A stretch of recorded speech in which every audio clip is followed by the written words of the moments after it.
and welcome to my channel. Today we are going to be talking about 3 Ali Hazelwood books that I had not read yet. So Ali Hazelwood has a lot of books out now.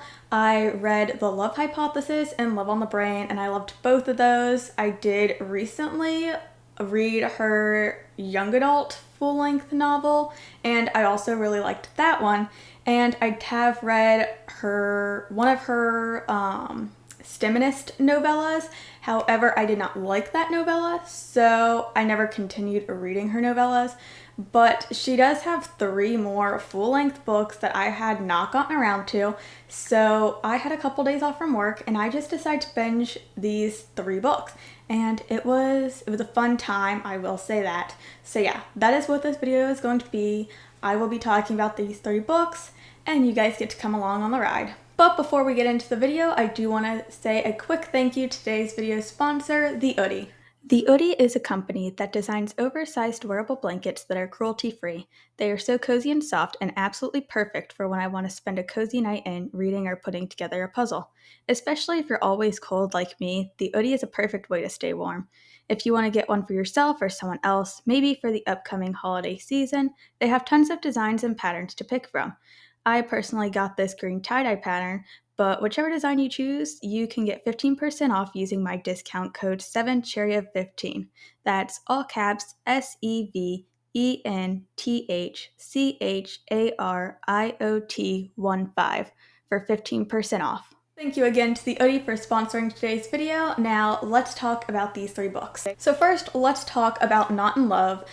This book is very different from her previous books. If you're familiar with Ali Hazelwood's works, they're more like rom-com-y, very light, very fun. However, this one has a much different tone. We're following our 2 main characters, Rue and Eli, and they both have a lot of like past trauma that they are working through, and that kind of brings the tone of this book to a more serious one.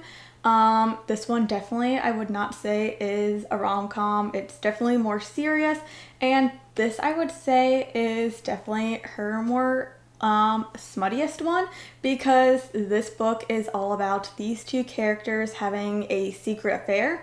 So they enter into this affair knowing that they're not going to fall in love with each other. Obviously, they do end up falling in love with each other. But of course, as with all Ali Hazelwood books, this does feature a lot of science. Our main character, Rue, is a bioengineer. She does a lot of stuff with food, and she works for this one company, and the owner of it is one of her friends. And this company that she works for is being like taken over by another company, which is Eli and his friend's company.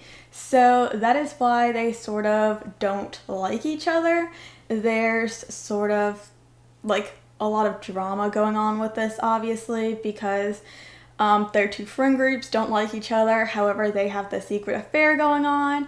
And yeah, again, this was really great. I really love Ali Hazelwood's writing, and I did give this one 4 stars. This one, I think, could have been a 5-star. However, they like very offhandedly mention a lot of their trauma that they dealt with in their childhood. However, when they actually get into a relationship, they never really have conversations surrounding it. There's never a time when they just like sit down and talk these things through.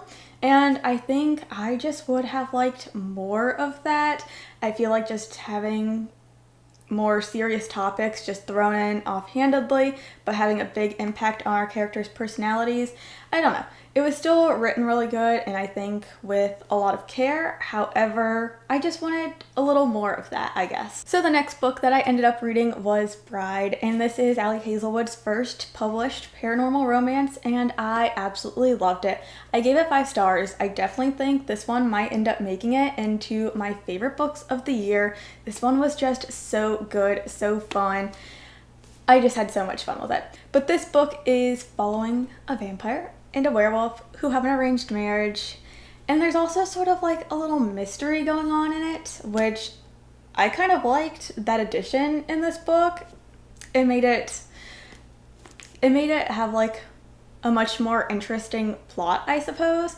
But basically, we're following our main character, Misery, who is the daughter of the most powerful like vampire councilman, and she's in arranged marriage with Lo, I'm not sure how you say his name, and he's basically the new alpha of his pack, and they're trying to like make an alliance between the vampires and the werewolves because they have a very like fraught history. They've never gotten along. There's also this sort of very like hesitant alliance with humans, and yeah, I just really enjoyed it. Our main character is searching for her best friend throughout this book, who mysteriously disappeared. No one will help her look for her, and her best friend is a human. So yeah, she is basically in this arranged marriage while also looking for her friend, falling in love with this werewolf. This is an Omegaverse romance. However, as far as like my experience with Omegaverse has been with like really heavily written fan fiction, I guess.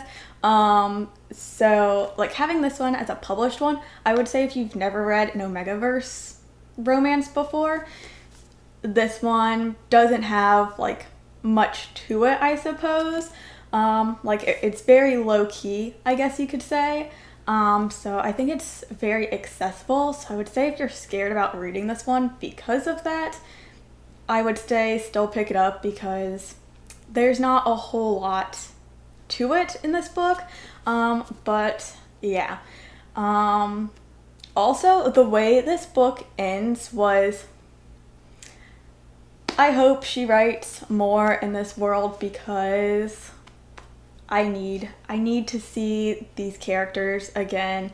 And yeah, this one really surprised me. I knew that I liked Ali Hazelwood's writing, and like I do love paranormal romance, so that's not really what like made me nervous. I'm not really sure what made me nervous, but I really just didn't know what to expect from this book, and I ended up loving it.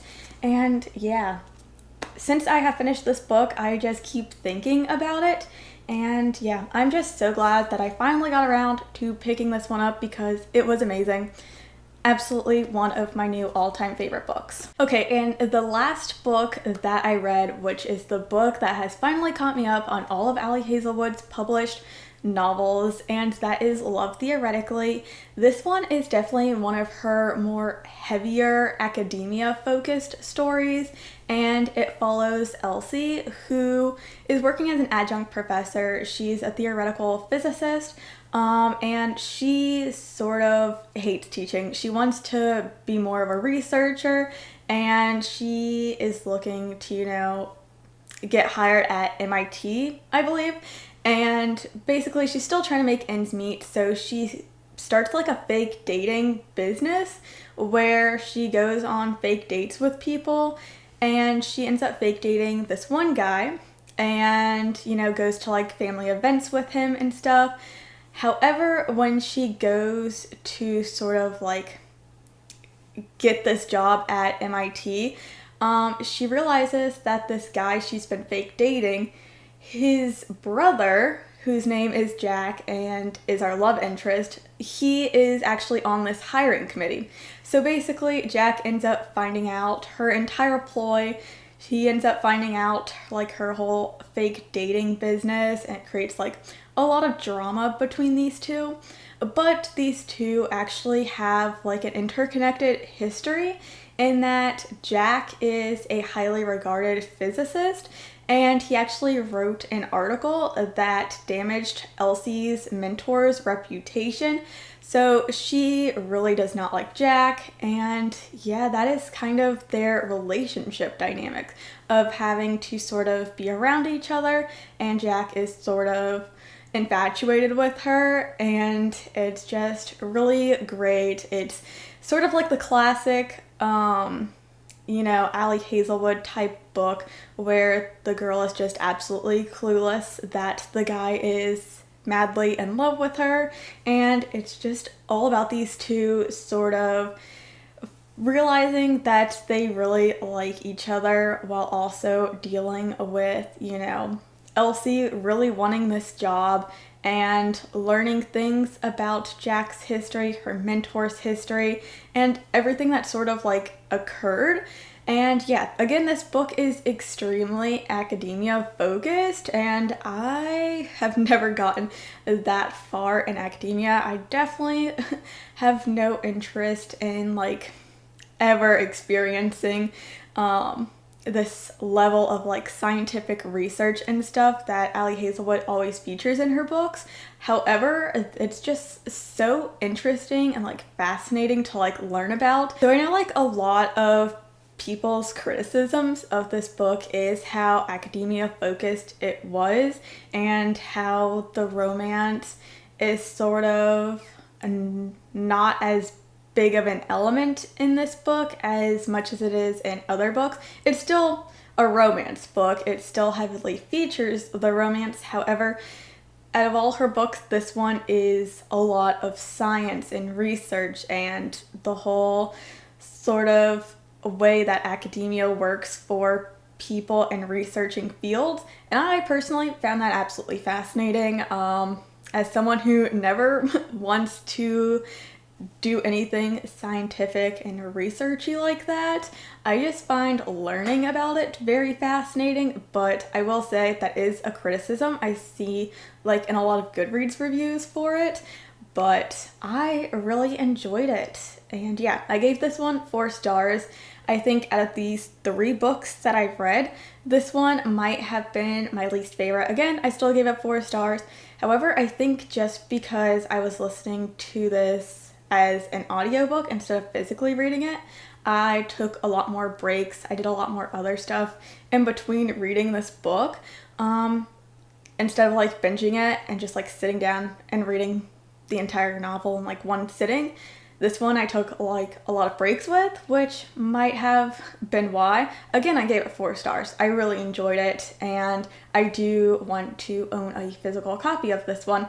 However, maybe the audiobook just wasn't the way to go for me personally. But yeah, those are the 3 Ali Hazelwood books that I have read. I am caught up on all of her works, minus the 2 other STEMinist novellas, but I have no interest in reading those. So yeah, I'm really glad to have been caught up. I found a new favorite, and yeah, these books were just so good. It was so nice to just take a nice couple of days and just binge read some really good romance books. I just had so much fun, and it's definitely something I'm going to try and do again, just because I love just having an entire day to read an entire book. It just makes me feel so nice, so calm, and also accomplished when I actually finish a book. So yeah, I am so glad that I got to read these. These now get to go on my read shelves. And yeah, that is it for today's video. Let me know if you've read any of Ali Hazelwood's books, and if you have, which ones are your favorite, which ones are your least favorites. How do you feel about the novellas? Because I know a lot of people either really hate the novellas or really love them, and I would love to know your opinion. And thank you again to the Odie for sponsoring today's video. Don't forget to leave a like, comment, subscribe, all of that stuff. And check out my Patreon if you would like some more content from me, and I will see you all in the next video. Bye!